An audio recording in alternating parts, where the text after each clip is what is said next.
नमस्कार मेरे प्यारे साथियों, आप सभी का स्वागत है अपना यूट्यूब चैनल बीके पाल एजुकेशन में।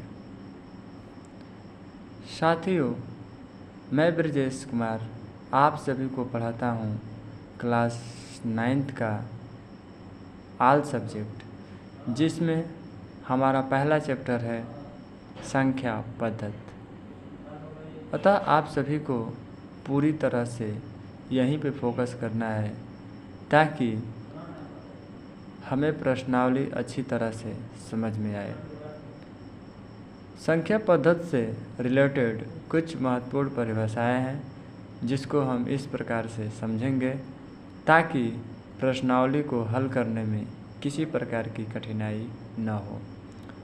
इसमें हमारा पहला हेडिंग है प्राकृतिक संख्या। क्या है?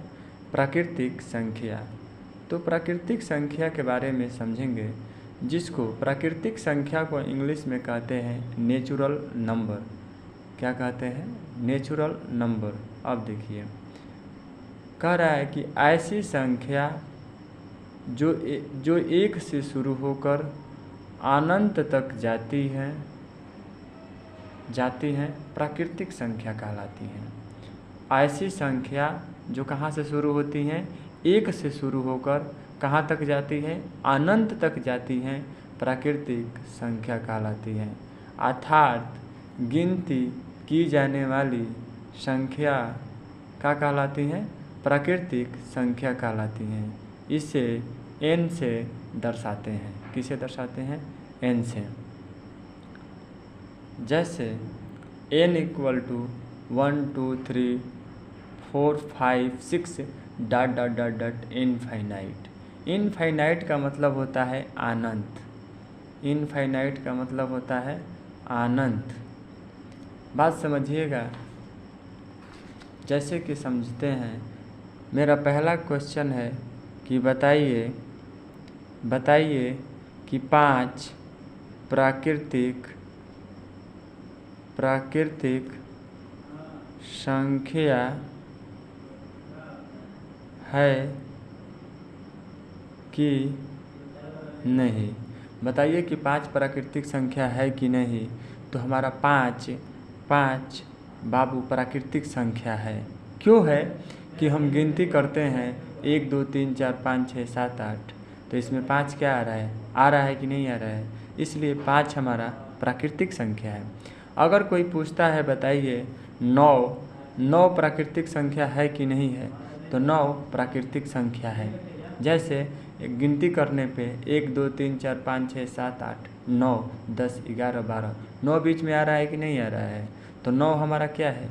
प्राकृतिक संख्या है। जैसे तीसरा क्वेश्चन, कोई पूछता है कि बताइए सबसे छोटी, क्या? सबसे छोटी एक अंकीय प्राकृतिक संख्या क्या है?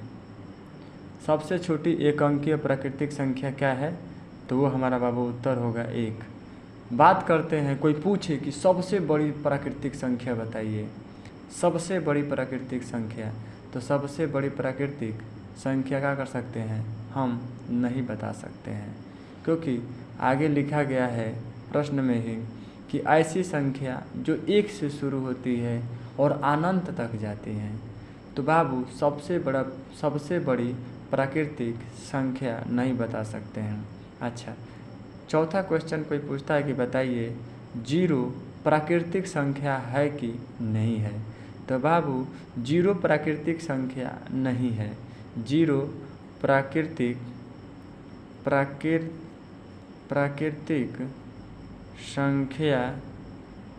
संख्या नहीं है। क्योंकि हमारा गिनती कहाँ से शुरू होता है? 1 से क्या होता है?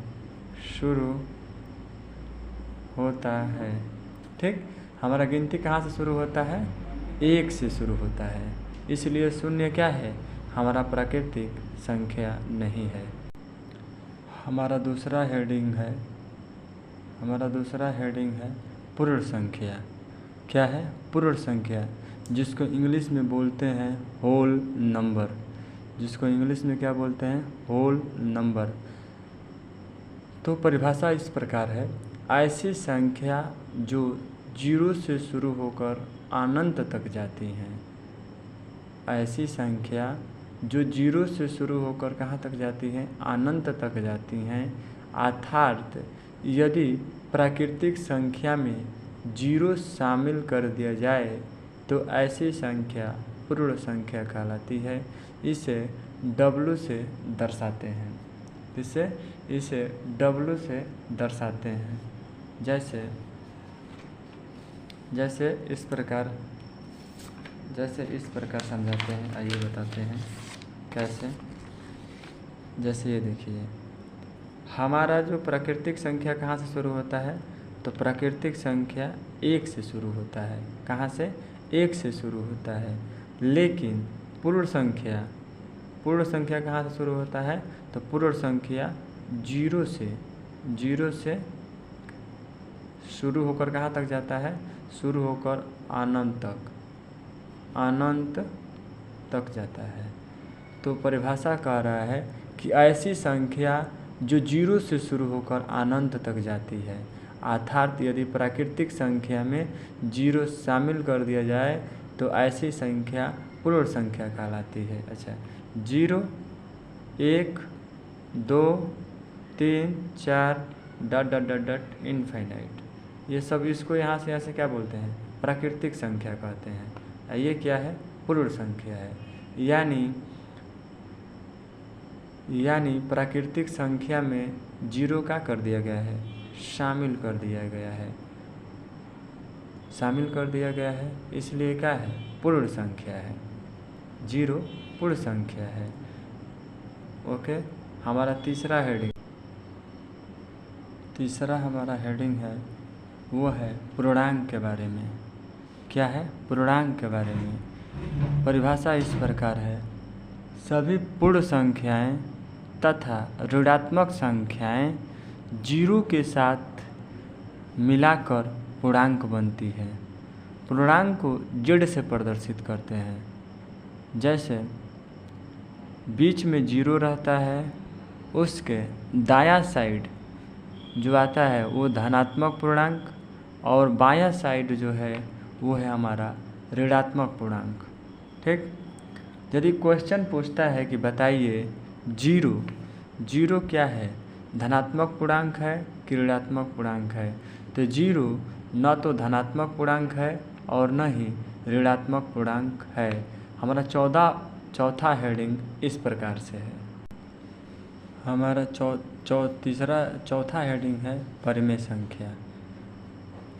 ऐसी संख्या जिन्हें P/Q के रूप में व्यक्त किया जा सके परिमेय संख्या कहलाती है। ऐसी संख्या जिन्हें P/Q यानी अंश बटा हर के रूप में व्यक्त किया जा सके परिमेय संख्या कहलाती है। जहाँ P और Q क्या होना चाहिए? 2 पूर्णांक हैं तथा Q = 0 होना चाहिए।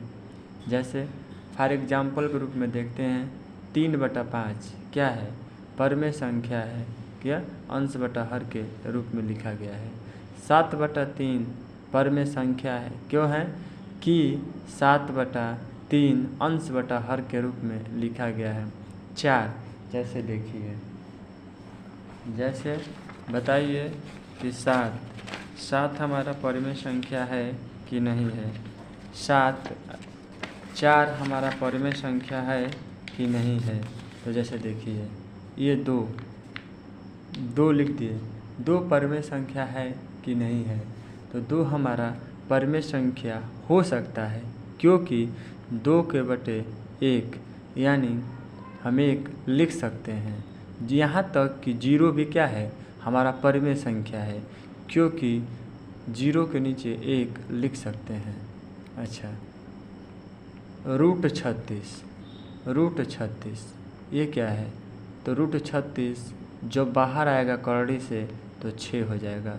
6 को हम 6/1 लिख सकते हैं, इसलिए हमारा क्या है, ये परमेय संख्या है। हमारा जो 5वां हेडिंग है इस पर